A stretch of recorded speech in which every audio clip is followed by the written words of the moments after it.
Pessoal, nesse conjunto de slides, nós vamos estar falando sobre a fórmula de Cardano. A fórmula de Cardano, ela é utilizada para resolver equações do terceiro grau, ou seja, para achar as raízes de equações do terceiro grau.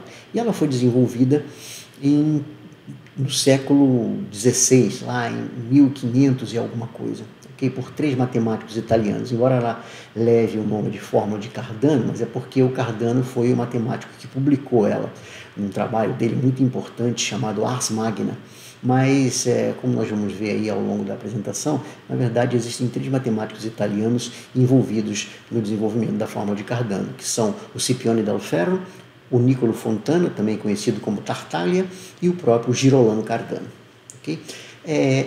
A fórmula, então, de Cardano, ela está para as equações de terceiro grau, assim como a fórmula de Bhaskara está para as equações quadráticas, né?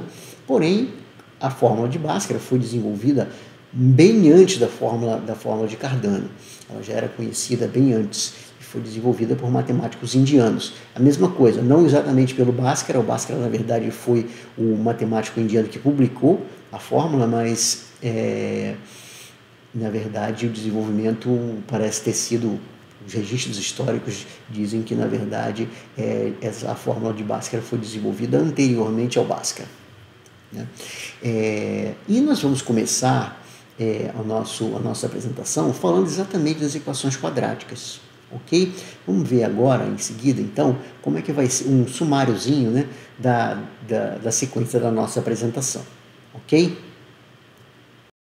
Pessoal, a nossa sequência, então, vai começar, como a gente falou, falando sobre equações quadráticas, porque a gente vai relembrar isso aí, porque as equações de terceiro grau, o método utilizado para as equações de terceiro grau é similar ao método utilizado pelos indianos para resolver as equações quadráticas, ok?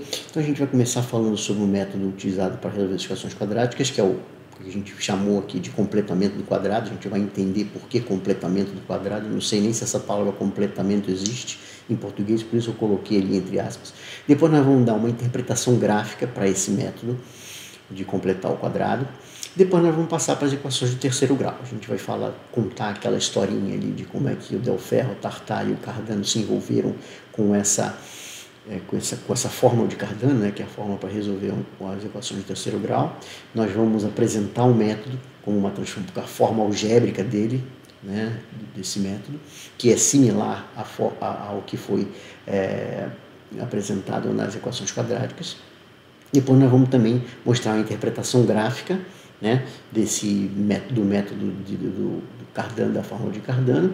E finalmente nós vamos falar sobre o Rafael Bombelli, que foi um outro italiano que, utilizando a fórmula de Cardano para resolver equações de terceiro grau, ele se deparou com a situação de ter que tirar a raiz quadrada de números negativos. E aí ele criou o conceito de números imaginários e números complexos, criou toda aquela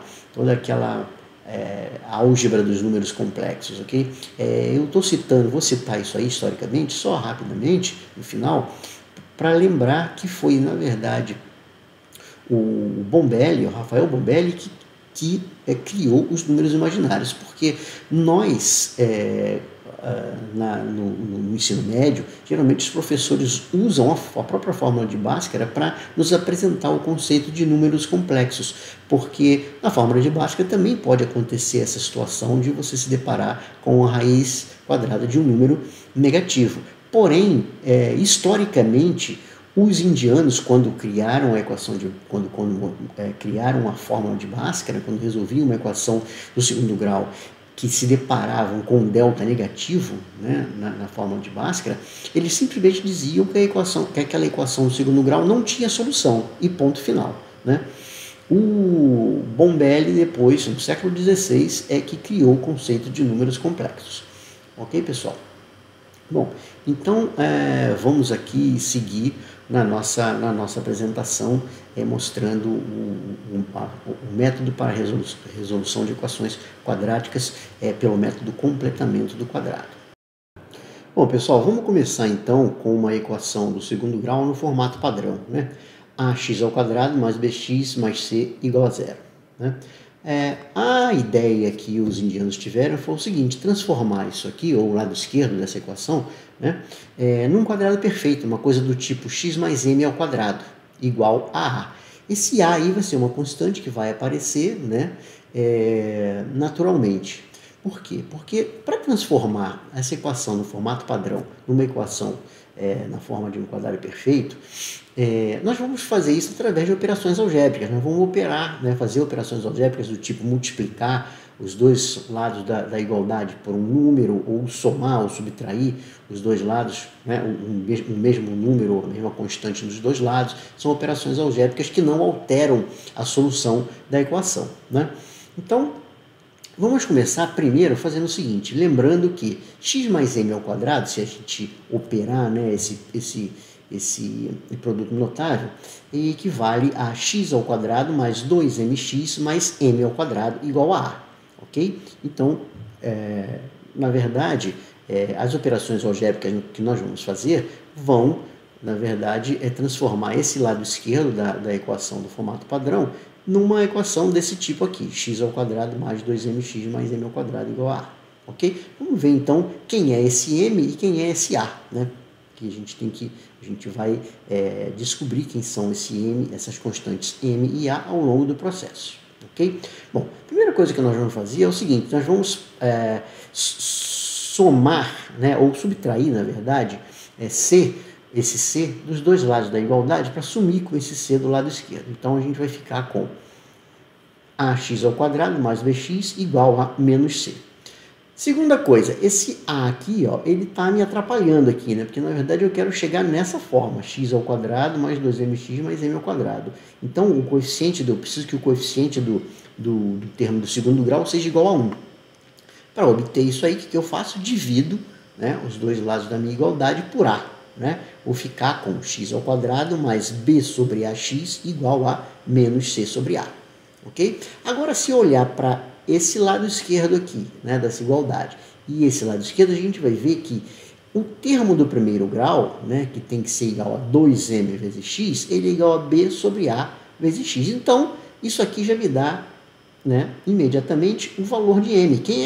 Qual que tem que ser o valor de m que eu tenho que somar aqui, né, para que eu obtenha x ao quadrado mais b sobre ax? O m tem que ser igual a b sobre 2a.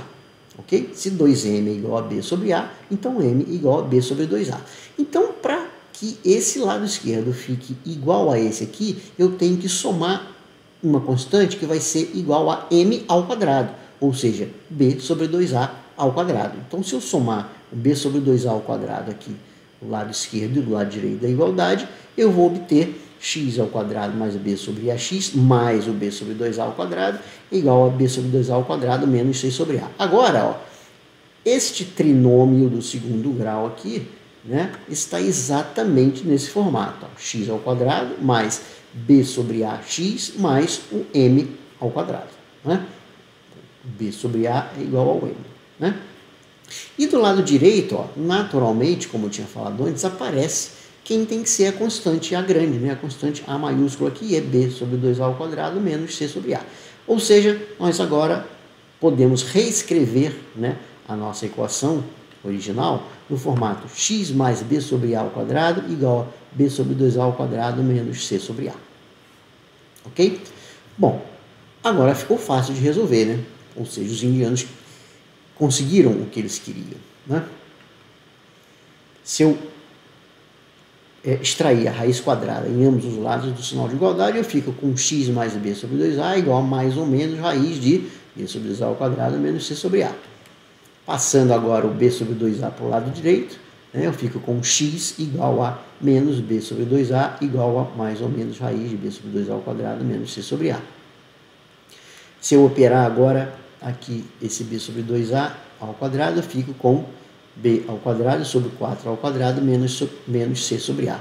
Agora, colocando essas duas frações aqui, né, sobre o mesmo denominador, né, nós obtemos finalmente menos b mais ou menos raiz de b ao quadrado menos 4ac sobre 2a, que é a fórmula de Bhaskara, ok? Que era o que a gente queria. Então, isso aqui mostra como é que os indianos chegaram na fórmula de Bhaskara? Simplesmente transformando a equação do segundo grau no formato padrão, no formato quadrado perfeito.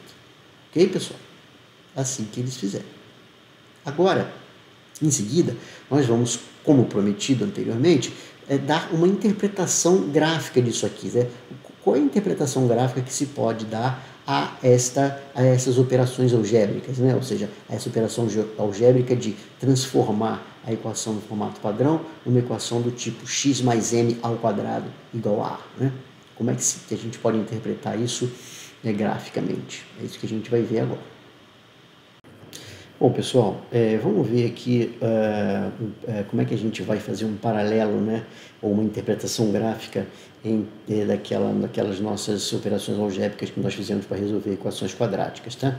Vamos começar aqui com uma função quadrática qualquer. Notem que aqui os valores do A, do B e o C dos parâmetros eu deixei aqui variáveis, né? Então eu posso mudar aqui, né, e variar, ok? E para facilitar nossas contas, eu vou colocar o A igual a 1, B igual a menos 2 e o C igual a menos 1 aqui, tá? Então, eu vou começar com a equação x ao quadrado menos 2x menos 1, ok? Bom, eu vou recordar duas coisas. Primeiro, o vértice de qualquer parábola, né, é esse ponto aqui, é o ponto onde a parábola muda de direção, ok? E por recordar, né, lá do ensino médio, que para se calcular a abscissa deste ponto, né, basta fazer x igual a menos b sobre 2a. Então, a abscissa, esse x índice v aqui, esse v é de vértice, tá? Então, a abscissa desse vértice, né, ou seja, desse ponto onde a parábola muda de direção, é sempre dada por menos b sobre 2a. Notem que se eu mudar aqui, ó, de novo, se eu mudar minha parábola aqui, ó, né, vou alterando a minha parábola, a equação vai mudando, né? A função vai mudando, o A, B e o C vão mudando, e também, como a coordenada do vértice, como a coordenada x do vértice depende do B e do A, ela vai alterando também, né? Aqui, ó, se eu colocar, eu vou até colocar o vértice aqui, vou representar o vértice na figura. Então, tá aqui, ó, o meu vértice está aqui, ó, a coordenada dele é 0,6, que é dada por menos b sobre 2a, e a coordenada y, que no caso aqui é menos 1,36, né, ela também vai variar. Por quê? Porque, como é que eu obtenho o y? Já que esse ponto está em cima da minha curva, então, para calcular o valor do y desse ponto, basta eu pegar essa abscissa, né, e substituir na minha função e eu vou obter o y. Né? Então, quando eu vario aqui o a e o b, e o C, né, as coordenadas do vértice, tanto y como o x, vão variando. Ok? Bom, mas vamos voltar aqui à nossa função original. Está aqui, né? Agora, notem, pessoal, que eu deixei um outro parâmetro m igual a 0 aqui. Por quê? Porque agora eu vou apresentar para vocês uma outra coisa que também é uma recordação, mas que eu vou relembrar, que é a operação de translação. O que é fazer uma translação? Operação de translação numa função, né, qualquer, isso que eu vou falar agora serve para qualquer função, né? Transladar, né, o gráfico de uma função significa aplicar essa transformação de variáveis aqui, ó, fazer x' igual a x mais m. Então, se eu pegar a minha função, né, e substituir aqui, todo lugar que tiver o x, eu substituir por x mais m, eu vou criar a função f de x mais m, que, como, né, inicialmente eu comecei com m igual a 0, né, vocês notem que o gráfico da função azul, né, que é a função transladada, ela está sobrepondo o gráfico preto que eu tinha anteriormente, a função preta. Mas se eu pegar esse m aqui e variar, vocês vão vendo que variar o m significa eu transladar o gráfico, ou seja, deslocar o gráfico da minha função paralelamente ao eixo x. Ok? Então, a operação de translação equivale à mudança de variável x' igual a x mais m. ok? Notem que o vértice da minha função, né, também vai mudando, né? À medida que eu desloco o gráfico, o vértice também vai mudando, ok? Ora, pessoal, o que acontece se eu escolher como parâmetro da minha translação o m exatamente igual a 1, que é exatamente o valor meu menos b sobre 2a, que é exatamente a coordenada x do meu vértice? Bom, o efeito disso vai ser eu trazer a minha parábola original exatamente para cima do eixo y, né? De forma que o vértice dela vai ficar exatamente em cima do eixo y. E qual é o interesse disso no caso da resolução de uma equação do segundo grau? É que achar as raízes desta curva azul é mais simples do que achar as raízes da curva preta. As raízes da curva preta são esses dois pontinhos aqui, né? 0, sei lá o que e 2, alguma coisa também, né? Não sei exatamente quais são, né? Mas o que eu quero, né, na verdade, é determinar esses dois pontos. Mas para determinar esses dois pontos, fazendo esta mudança de variável ou fazendo esta translação, facilita a minha vida. Por quê? Porque como esse vértice é um ponto que é simétrico com relação ao eixo y, e ele está exatamente a meio caminho, né, na posição central entre as duas raízes, então achar as raízes dessa curva azul é mais fácil. Por quê? Porque quando eu faço essa mudança de variável, né, na verdade o que eu faço é o seguinte, eu estou criando uma nova função, a função que é em x', né, a x', que é x mais m, a função f de xm, ela vai ter um gráfico simétrico com relação ao eixo y. Isso significa que a minha função ela vai ser do tipo x' ao quadrado menos k igual a 0, que é muito mais simples de resolver, né? Basta eu passar o k para o lado de lá e para o lado direito e extrair a raiz dos dois lados, eu vou ter x' igual a mais ou menos raiz de k, que são exatamente esses dois pontinhos vermelhos aqui, ó. Ele vai ser, esse ponto é o ponto x' igual a mais raiz de k, e esse aqui é o ponto x' menos raiz de k. Então, achar as raízes desta curva azul, né, desta equação em azul, é mais simples do que achar as raízes da preta. Por isso é que nós fazemos a translação, né, mas não qualquer translação. Nós fazemos uma translação com um parâmetro de translação, com o deslocamento exatamente igual ao valor da abscissa do meu vértice, porque o objetivo dessa translação é jogar a minha parábola original exatamente para cima do vértice, para cima do eixo y, fazendo com que o vértice fique exatamente em cima do eixo y e, portanto, ela fique mais simples de resolver, tá bom? Vamos ver agora, em seguida, vamos fazer essa translação agora, né, algebricamente, né, impondo essa mudança de variável aqui, x' igual a x mais m, em cima da minha equação original, ok? Vamos ver como é que isso funciona.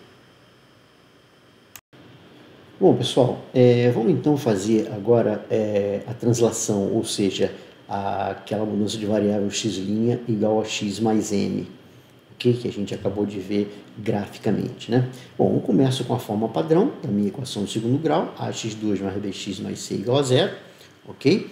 E eu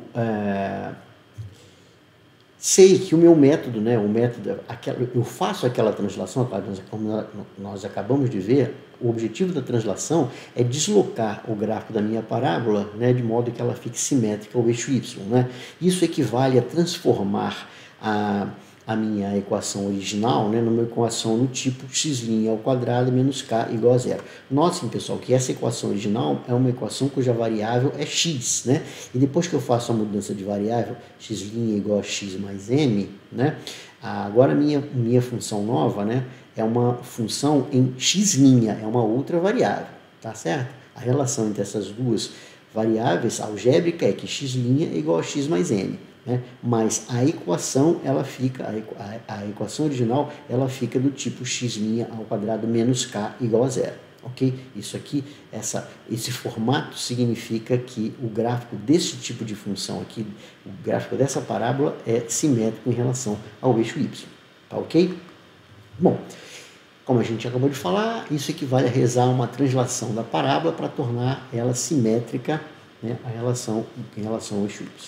Bom, algebricamente, né, essa translação corresponde, como a gente viu, a uma mudança de variável do tipo x' igual a x mais m, ok? Mas, então o que eu tenho que fazer é o seguinte, se x' é igual a x mais m, então x é igual a x' menos m. Então eu pego a minha equação original, né, e substituo o x aqui por x' menos m. E vejo como é que eu vou obter essa minha nova equação, tá certo? Bom, então, substituindo lá, eu vou ficar com a x' menos m ao quadrado, mais bx' menos m, mais c igual a zero, né? Aí, operando esse produto notável aqui, eu fico com a x' ao quadrado menos 2mx' mais m ao quadrado, mais bx' menos m, mais c igual a zero. E agora eu vou dividir por a. Dividir por a por quê? Para eliminar esse a aqui, né? Vou ficar, então, com essa nova expressão aqui, x' ao quadrado menos 2mx' mais m ao quadrado, mais b sobre a, x' menos m, mais c sobre a igual a zero. Ok? Bom, o que eu vou fazer agora é o seguinte, eu vou agrupar os termos semelhantes, né? Ou seja, vou pegar esse termo aqui, ele é único, né? O termo quadrático ele é único, mas o termo do primeiro grau, ó, eu tenho dois termos do primeiro grau aqui, né? Um com índice 2m e o outro com índice b sobre a, né? E vai me sobrar depois o termo independente, que são os outros termos que não são nem quadráticos e nem no primeiro grau, né? Então, quando eu reagrupar, fazendo esse reagrupamento, eu fico com x' ao quadrado mais b sobre a menos 2mx' mais este número aqui. Notem que isso aqui é uma constante, né, gente? Isso aqui, né, é dado pelo parâmetro m e pelas equações e pelos coeficientes da equação. Bom, só que se o meu objetivo, né, é fazer com que a minha equação original se transforme numa equação desse tipo, que, como eu sei, representa uma parábola que é simétrica ao eixo y, né, eu tenho que eliminar este termo do primeiro grau. Para eliminar esse termo do primeiro grau, o b sobre a menos 2m tem que ser igual a zero. Mas b sobre a menos 2m igual a zero significa fazer o m igual a b sobre a, exatamente o que a gente já tinha visto anteriormente, né? Então, pessoal, se eu pegar agora esse m igual a b sobre a e substituir aqui nessa equação, o que vai acontecer? Esse termo vai zerar, né? E eu vou ficar com a seguinte equação, x' ao quadrado mais este número aqui igual a zero. Bom, eu posso operar essa fração aqui, né? Eu vou ficar com x' ao quadrado mais isso aqui igual a zero, né? E fazendo a conta aqui, finalmente eu fico com x' ao quadrado menos b2 menos 4ac sobre 4a2 igual a zero. Notem que esta equação agora aqui, finalmente, né, é igual à equação x' ao quadrado menos k igual a zero. É só fazer o k, o valor do k, né, é essa constante aqui. Então, finalmente eu peguei a minha equação original e por meio desta mudança de variável eu cheguei em uma outra equação, né, que é numa outra variável. Notem, essa equação, de novo, a variável dela é x. Eu cheguei numa outra equação cuja variável agora é x'. Só que essa equação é bem mais fácil de resolver, como a gente viu lá, né, porque agora eu tenho o vértice exatamente em cima do eixo y, então basta eu jogar o k para o lado de lá, extrair a raiz, eu fico aqui. As duas raízes desta equação aqui, da equação auxiliar, vamos dizer, da equação transformada ou transladada, são iguais a mais ou menos raiz de b2 menos 4ac sobre 2a.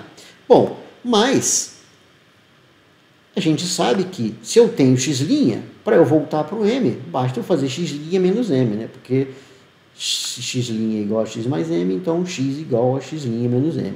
Então agora eu pego esse x' e subtraio o m, mas o m é b sobre 2a.